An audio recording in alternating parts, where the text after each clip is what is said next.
AITA for walking out on my family dinner after smacking my cousin. So last weekend, my family decided to throw this big dinner at my aunt's house. The whole crew was there. Parents, siblings, cousins, even a few distant relatives I barely knew showed up. I honestly wasn't in the mood to go, but my mom gave me the classic guilt trip about how family time is important and how I never show up for anything. So I gave in and went. At first, everything was pretty normal. The house smelled great because my uncle was out back grilling like he always does. My little niece was running around the living room with a juice box, occasionally knocking into people and spilling sticky liquid on the floor while the adults laughed and told her to be careful. The kitchen was loud with voices and the clinking of plates and silverware. It was the usual chaotic family get-together. And then he showed up. My cousin Jason, the guy who thinks he's the funniest person in any room when really he's just the most annoying. I've never liked Jason. Not when we were kids, not now. He's always had this way of making little comments, little digs that get under your skin. He'll throw out remarks about your job or your clothes or your weight or whatever he thinks will get a reaction, all with this stupid grin like it's all a harmless joke. My family usually laughs along or pretends they don't hear him, and most of the time I just grit my teeth and let it go because starting drama isn't worth the headache. But this time was different. Dinner started and we were all sitting around the big dining table. Plates of food were being passed. People were talking over each other, the usual noise. Then out of nowhere, Jason looks right at me and says loud enough for everyone to hear, "Hey, you still at that dead-end gig? Figured you would have quit by now since you're not exactly cut out for real work." The whole table went quiet for a second. My dad gave this awkward little chuckle. My aunt tried to fake a smile. I felt my stomach twist, but I tried to brush it off and keep eating. Then Jason kept going. "Seriously though, man, when are you gonna get a life? Still living with mommy and daddy, huh? Must be nice being a full-grown toddler." And that was it. I felt my face go hot, and before I even thought about it, I stood up, leaned across the table, and smacked him right in the mouth. The room froze. Every fork and glass stayed exactly where it was, like time had stopped. My grandma gasped like she'd seen a ghost. Jason sat there holding his cheek, eyes wide, and completely silent for once in his life. I grabbed my jacket, muttered something like, "I'm done with this," and walked straight out the front door. My phone hasn't stopped buzzing since. Half the family's texting me telling me I'm an asshole for ruining dinner and embarrassing everyone. The other half is telling me they've wanted to do the exact same thing for years, and I just finally snapped first. AITA for losing it and slapping my cousin at family dinner.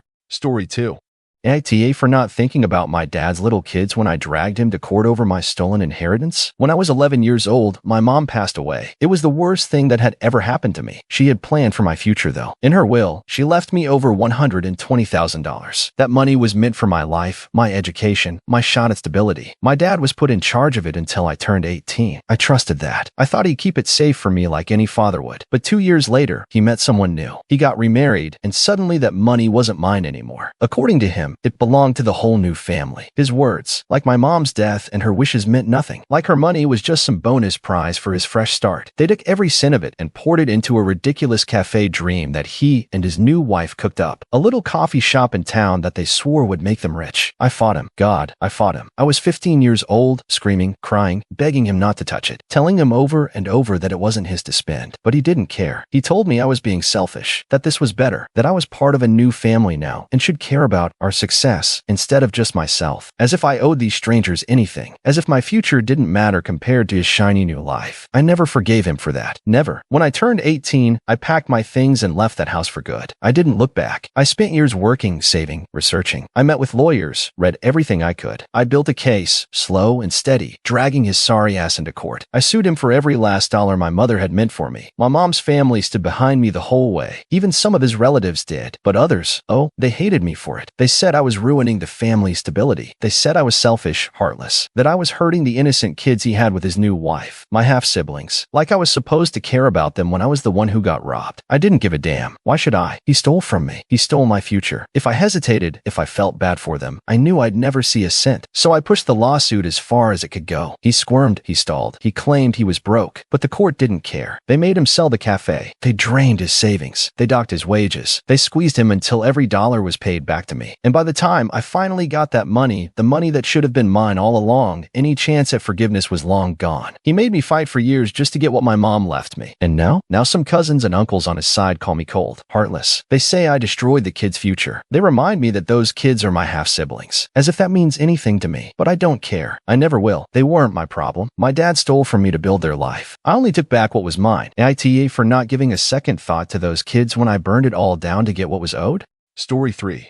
AITA for wanting to walk away from my fiancé. I'm 30 years old, and I've been engaged to my fiancé Lily for 2 years now. Lily's 27. This past weekend was my birthday. I told Lily a few weeks ago that I wanted to do something small, nothing fancy, just a little hangout at our place with a couple of close friends, my sister, maybe a few cousins if they could make it. Something simple and laid back. When I brought it up to Lily, she barely reacted. She just kind of shrugged and said she already had plans with her aunt that day. No questions about what time I was thinking, no offer to swing by even for a little while, no curiosity at all about how I wanted to spend my birthday. Just a flat, indifferent shrug and a comment about other plans. I let it go. Maybe she forgot. Maybe she thought I meant something casual later in the evening. I didn't want to make a big deal out of it. But then my actual birthday came, and at around 3 in the afternoon, she sent me a text. Not a call, not a thoughtful message, just a quick text saying she'd be having dinner with her parents that evening, and then going straight to volleyball after that. And then after volleyball, her brother would be crashing at our place because they were heading out early the next morning for some road trip they planned together. I just stared at my phone and felt this hollow feeling settle in my chest. I replied, asking her seriously, "On my birthday?" And she just said, "Yeah, what's the big deal?" Like it was nothing. Like the fact that I'd wanted to spend time with her on my birthday was an inconvenience or a misunderstanding on my part. I felt crushed. I didn't want to sit there in my own apartment, trying to act normal while her brother camped out on our couch, pretending it didn't matter that my fiancé had chosen literally everything and everyone else over me on a day that was supposed to feel special. So I packed a small bag, left a note on the counter, and booked the cheapest hotel room I could find for the night. And while I lay there on that stiff, scratchy bed staring at the ceiling, it hit me like a slow, heavy weight. This wasn't the first time this had happened. This was the second birthday in a row she blew off. Last year she forgot to plan anything, just straight up forgot. And I was so embarrassed about it that I lied to my friends when they asked how my birthday went. I told them Lily and I went out together and had a nice time because I couldn't stand the thought of them giving me those sad, pitying looks. After that, I sat Lily down and told her how hurt and disappointed I was. I told her how small and unimportant it made me feel. She promised it would be different next time. She swore it would change. But here I was, a year later, lying in a cheap hotel bed on my birthday, alone again, wondering why I was still here. And the truth settled in hard and bitter. I don't want to be here anymore. I don't want to keep asking someone to care about me. I don't want to remind the person I'm supposed to marry that my birthday matters. I don't want to beg for one single day of attention out of the whole year. I'd rather be single and honest than stuck and invisible. But here's the catch. We foster a little boy together. He's 5 years old. He's amazing. And Lily is amazing with him. He adores her. She's the best version of herself when she's with him, patient and kind and full of energy. And leaving means shaking up his world too. It means changing his life, not just mine or Lily's. And I hate that. But I also can't keep teaching him that this is what love looks like. I can't let him grow up thinking this is normal or good or enough. I believe Lily and I could co-parent him separately. I really do. But staying in this dead, cold relationship feels worse. What kind of example would that be for him? To watch two people who don't even care about each other anymore go through the motions, pretending it's okay? I can't do it. I won't. So AITA for wanting to leave, knowing this affects not just Lily, but him too? Before we jump into the next story, don't forget to like and subscribe. Also, let us know in the comments which story has been your favorite so far, and feel free to share one of your own experiences too.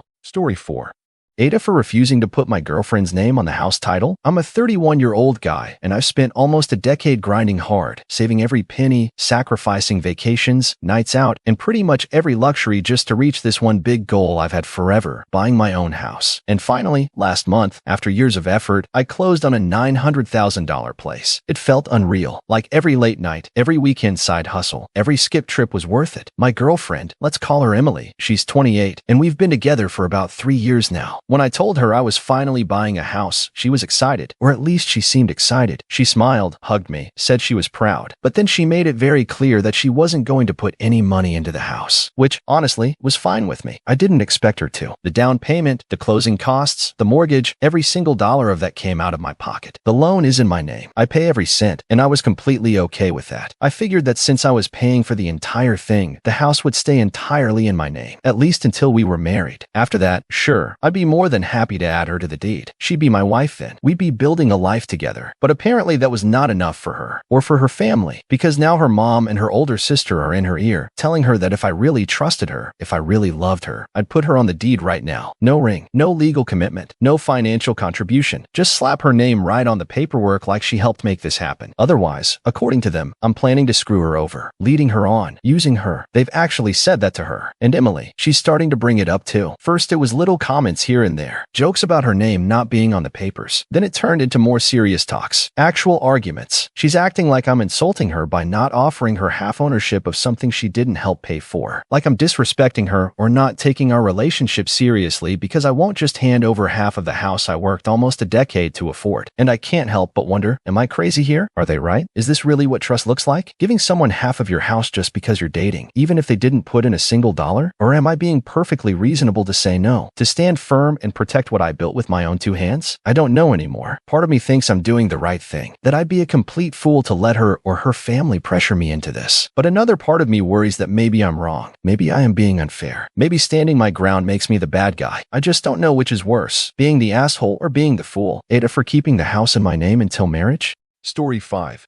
AITA for ending things with my boyfriend after he chose future kids over me? I'm 22, and I've been with my boyfriend, who is 23, for 4 years. Over the course of our relationship, we always kind of danced around the topic of having kids. It was something we never really wanted to dive into headfirst because it was a big deal and honestly a bit scary to talk about. For me, I've never been completely sure if I want kids or not. Sometimes I imagine a life without them and feel okay with that. Other times I think maybe I might want them someday, but I just don't have a clear answer. My boyfriend, on the other hand, has always been very clear and very certain that he does want children. He's talked about it enough over the years that it felt like something that was really important to him. Maybe even the most important thing he wants in life besides me. So this difference, this tension about whether or not we would have kids, it's kind of been hanging over us like this invisible cloud for a while. We never really dealt with it directly. Instead, we kept telling ourselves we'd figure it out later when the time was right, hoping maybe the answer would come naturally or that one of us might change our mind. Last weekend, though, everything finally came to a head. We had this conversation that wasn't really a conversation so much as an explosion of emotions. He said to me very seriously that a life without kids would be meaningless to him, that if I ever forced him to give up the idea of having children, he believed deep down he would end up hating me one day. Hearing that was honestly heartbreaking, but I understood where he was coming from. It's a huge deal for him, and I wanted to be understanding, so I told him maybe I could change my mind down the line. I said I wasn't closed off completely, and maybe someday I would want the same things he did. At that moment, he looked hopeful, like maybe there was still a chance for us to make it work despite this big difference. But then I told him that I didn't want to force myself into something I wasn't ready for, and that it wasn't fair to either of us if I pretended to want kids just to keep him happy. That's when everything changed. Suddenly, his tone shifted and he said if I wasn't on board with having kids, then he'd have no choice but to leave me and find someone who would give him that. It felt like a slap in the face. I was stunned and hurt. I thought after all these years, after all the love we shared, he would want to work through this with me instead of giving up on us over a hypothetical future that might not even come to pass. It felt like he wasn't willing to even try to see things from my perspective or consider what I was feeling. I told him how much that hurt me, how deeply it stung to hear him say he'd leave me because I wasn't ready to make a life-changing decision right now. Instead of empathy, he called me selfish. That was the moment everything fell apart for me. I lost it. I told him I couldn't be with someone who would threaten to walk away over something that hadn't even happened yet, and I broke up with him right then and there. Since that night, we haven't spoken at all. It's been quiet and painful, and I'm still trying to make sense of everything. I keep wondering if maybe I was wrong to break up, if maybe I should have given it more time or tried harder. But then I remind myself that you can't force yourself into a future you're not ready for, and that wanting to be seen and understood is not selfish. This whole thing has left me feeling heartbroken, but also a little bit relieved, because now I don't have to pretend anymore. AITA for choosing myself over a future he prioritized without me?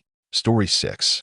AITA for telling my husband I already knew he cheated. About 10 days ago, I was just trying to order something for the family and needed to use my husband's phone for a minute. I wasn't planning on anything else, just a quick task. But as soon as I grabbed it, a notification popped up from a number I didn't recognize. Something about it felt off, so I opened the message to see what it was. That's when everything changed. I started scrolling through weeks of messages between him and some woman I had never heard of. The texts were full of flirtatious comments, explicit photos, and invitations for him to come over. It wasn't just a one-time thing. It had been going on for weeks. I sat there in shock, feeling like the ground had disappeared beneath me. How could he do this? We have 3 kids together, a 5-year-old who still wants to hold my hand when crossing the street, a 1-year-old who just started walking, and a baby who is barely 2 months old. The thought of breaking this family apart terrified me. I wasn't ready to throw everything away, not yet, but it was clear that I couldn't stay with someone who was cheating on me. At the same time, we had signed a prenup before getting married. It was mostly to protect his assets, since he had some family business and investments. But one clause stood out. If he cheated, the prenup would become void, meaning I could fight for a bigger share in a divorce. That gave me some strength, knowing that there was a way to protect myself if I decided to end things. But I needed to think carefully and be smart about it. So I started looking for a good lawyer and planned to confront him only when I was ready. I wanted to make sure I had everything in order before I said anything. I kept it all to myself, pretending everything was fine, while inside I was falling apart. I kept asking myself if there was any chance this could be fixed. Maybe he was just confused or going through a rough patch. Maybe he would realize how much he had hurt me and our family and decide to change. Then yesterday, out of nowhere, he came to me and confessed. He told me he was sorry, that he regretted everything, and he begged for forgiveness. He said he didn't want to lose us and promised it would never happen again. I told him that I already knew everything and that his apology didn't erase the pain. But instead of accepting responsibility, he exploded. He started accusing me of hiding the truth from him, like I was some kind of secret keeper. He said that I was the one tearing the family apart by reacting this way. I couldn't believe what I was hearing. The man who betrayed me was now trying to make me the villain. It was like a bad nightmare I couldn't wake up from. Now I'm stuck. Since he admitted it and apologized, part of me wants to believe he means it and that maybe we can move forward together for the sake of our kids. But another part of me is scared it will happen again. How can I trust him after this? What kind of example am I setting for our children if I just forgive and forget? I want my kids to grow up in a home where they feel safe and loved, not in one full of secrets and broken promises. At the same time, I know no family is perfect and that forgiveness is sometimes what holds people together. But can forgiveness really be enough? Can I heal from this and rebuild what's been broken? Or am I just fooling myself hoping for something that won't come? Every day, I wake up feeling lost, torn between wanting to fight for my family and wanting to protect my heart. This isn't how I thought my life would go, but now I have to decide if love and forgiveness can overcome betrayal or if this is the end of our story. So, AITA for telling my husband I already knew he cheated?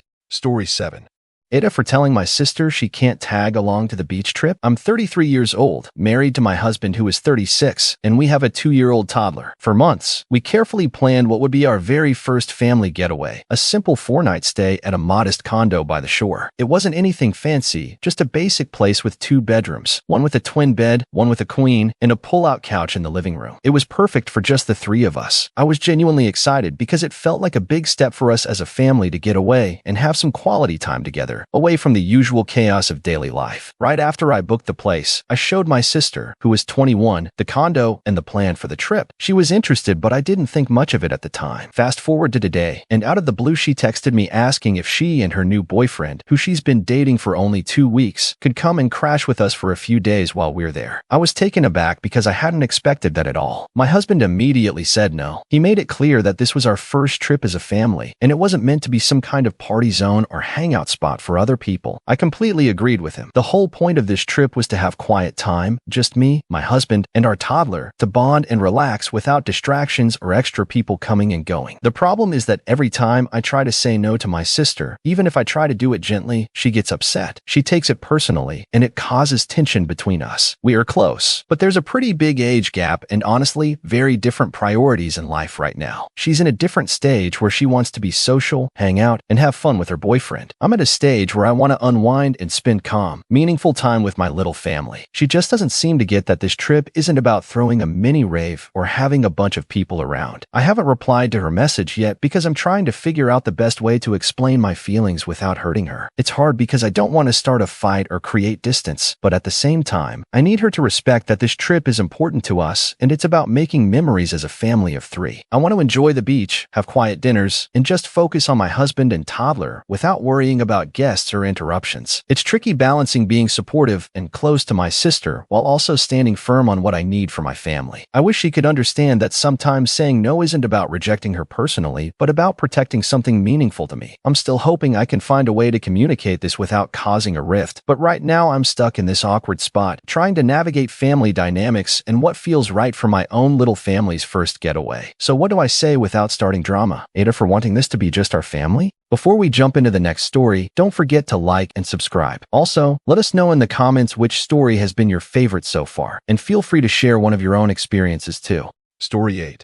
AITA for ignoring my husband when he told me to get inside? Okay, here's the full story of what went down because honestly, it's been bothering me a lot. So my husband, he's 31, and his dad came over that day. They went outside to talk, just the two of them, and I was inside the kitchen getting dinner ready. I was packing some meat to freeze, just normal stuff, and I knew that they probably wanted to have a private conversation, so I mostly stayed inside, only stepping out once or twice when I had to run to the garage to grab some extra zip ties for some household project we were working on. Now, my husband has a heart condition that we have to be really careful about, and he's been trying to quit smoking for a while. Because of that, we have a very strict no smoking rule in the house and on our property. No cigarettes allowed, not for him, not for me, and definitely not for guests. It's a boundary we both agreed on to keep his health in check. After about an hour of them talking outside, I happened to glance out the window, and what I saw just made my blood boil. His dad was handing my husband a cigarette. That's right, he brought cigarettes onto our property even though he knew the rule, and worse, he was offering one to my husband who's trying so hard to quit for his health. At that moment, I couldn't just stay quiet. I was angry and frustrated, so I went outside to confront his dad about it. Before I could even say anything, my husband told me firmly to go back inside because they were talking. I was about to listen, but then his dad snapped at me in the rudest way saying, "Yeah, my name, go inside." I was shocked because that was not how I expected to be spoken to in my own home. I refused to just walk away after being spoken to like that. I told my father-in-law that what he did was reckless and dangerous, risking my husband's health by giving him a cigarette when he's trying so hard to quit and dealing with a heart issue. That set him off even more. He started insulting me, calling me lazy, telling me I should get a job, do more around the house, and he even cursed at me. I was stunned, but I didn't back down. I looked at my husband hoping for some support, but all he said was again, "Go inside." I felt so alone in that moment, so I fired back some insults too. Later on, my husband explained that he wanted me to go inside so he could handle his dad himself. Apparently, his dad doesn't respect women and wouldn't listen if I stayed out there confronting him. I get that, but honestly, it didn't sit right with me. To me, if your dad can't behave respectfully when I'm around, then he shouldn't be on my property at all. I don't owe him the chance to disrespect me or put my husband's health at risk. I don't like the guy and I don't trust him either. It was one of those moments that really made me question the dynamics of their relationship and how much control or influence this man has over my husband, especially when it comes to something as serious as his health. It's been on my mind ever since, and I still feel pretty upset about how it all went down. AITA for ignoring my husband when he told me to get inside?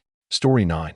AITA for taking my dad's girlfriend's keys after she tried to boss me to bed? I'm 21 and I have 4 siblings, 2 older brothers, 26 and 23, and 2 younger kids, 12 and 10. Our uncle is our legal guardian because our mom passed away, and honestly, our dad has been mostly absent my whole life due to his drinking problems. Lately, he's been trying to make up for lost time. He cleaned up for a bit and started dating this woman in her 30s who seems obsessed with playing mom to all of us, especially the little ones. She visits way more than dad does, and she has this condescending vibe, acting like she's the queen of the house. When she started helping with the kids, Uncle gave her a key, but I never really felt comfortable with the whole stepmom act she puts on. Things blew up after dinner one night when Dad made a crude joke and she piled on with a nasty dig at our late mom. We told them to leave, put the kids to bed, and told Uncle what happened. The next day, I came home from picking up the kids to find her in the kitchen. She had let herself in while no one else was home. She tried to apologize for Dad's behavior, but kept acting patronizing and dismissive when I told her comment was way out of line. Later that night, around 10 p.m., she looked at the younger kids watching TV and said it was time for bed. They rolled their eyes and went to their rooms, but then she turned to me and said, "You too, Han." Like what? I'm 21, working almost full-time, running this house since I was a kid, and she's been dating my absentee dad for about 6 months and thinks she can order me around? I told her to leave, said her attitude was disrespectful, and reminded her I'm an adult. She laughed, called me cute for acting like an adult, and said I was throwing a tantrum. I'd had enough. I told her she had 5 minutes to gather her stuff and get out. She scoffed, stormed off to the bathroom, muttering about how Dad calls me a frigid little priss. While she was in there, I grabbed her huge keyring and slipped our house key off without her noticing. She left about 20 minutes later. The next day, she blew up my phone, freaking out about the missing key, called me brat and childish, and said she'd tell Uncle and my brothers. I told her they were at work, and if she wanted to talk, she could call at 4 p.m. She kept going on about how the kids are her responsibility and that I'm being unsafe. The last message I sent was that she had disrespected me and my family from day one and ignored every attempt to talk, so I was done wasting energy on her, and that the key probably wasn't coming back. I told her to call at 4 if she wanted to sort it out. She's still texting my brothers and Uncle, but I haven't told them the full story yet. Look, maybe she cares about the kids deep down and Uncle trusted her with a key, but her fake stepmom act, her disrespect, and trying to boss me around? No way. AITA for taking my dad's girlfriend's keys after she tried to boss me to bed? Story 10. ATA for calling out my wife after she embarrassed our daughter over her skincare? This happened just a few nights ago, and it's been stuck in my head ever since because I honestly don't know if I did the right thing or not. Our 15-year-old daughter was in her room like usual, and I overheard some loud voices coming from behind her door. At first, I thought she was maybe on the phone or watching some kind of loud video, but then I realized it was my wife's voice, sharp and irritated, cutting through. I walked in and saw my wife standing over our daughter, holding this little box of pimple patches in her hand, looking clearly upset. My daughter was sitting on her bed with that look every teenager gets when they just want to disappear into the floor, super uncomfortable and red in the face. I asked what was going on, and without even looking at me, my wife snapped. I told her to stop putting these stupid stickers all over her face. They look disgusting. My daughter started to say something, probably trying to explain that they help with breakouts because we've bought those exact patches before, but my wife cut her off right away like she wasn't even speaking. She said they're gross little band-aids full of junk and that no decent girl walks around with that stuff stuck to her face. The way she said it was so sharp and dismissive, like it wasn't even worth listening to. My daughter didn't argue. She just went quiet, turned bright red, and pulled her blanket up over her head like she wanted to block the whole world out. But my wife wasn't letting it go. She kept telling her to peel them off right now, that they were embarrassing and made her look ridiculous. At that point, I gently asked my wife to step out into the hallway with me for a second because the whole thing was getting out of hand, and I could see our daughter practically sinking into the bed. Out in the hallway, I told my wife that she was way out of line, that she had just shamed our daughter over something so small and harmless, something that literally every teenager deals with. I said she made her feel embarrassed over something no one should have to feel embarrassed about. My wife got defensive right away and snapped that I was making her look like the bad guy, and that I was teaching our daughter to be sloppy and weird like those influencers online who don't care how they look. I told her that wasn't the point at all, but she wasn't having it. Now she's mad at me for not backing her up in front of our daughter and says I'm completely undermining her as a parent. The whole house has been tense ever since, but I keep thinking about how our daughter pulled the blanket over her head and how quiet she went, and I honestly can't shake the feeling that my wife was just way too harsh. I don't know. Was I wrong to step in? ATA for calling out my wife after she embarrassed our daughter over her skincare? Thanks for watching. Don't forget to like and subscribe, and let us know your favorite story in the comments. Also, feel free to share your own experience.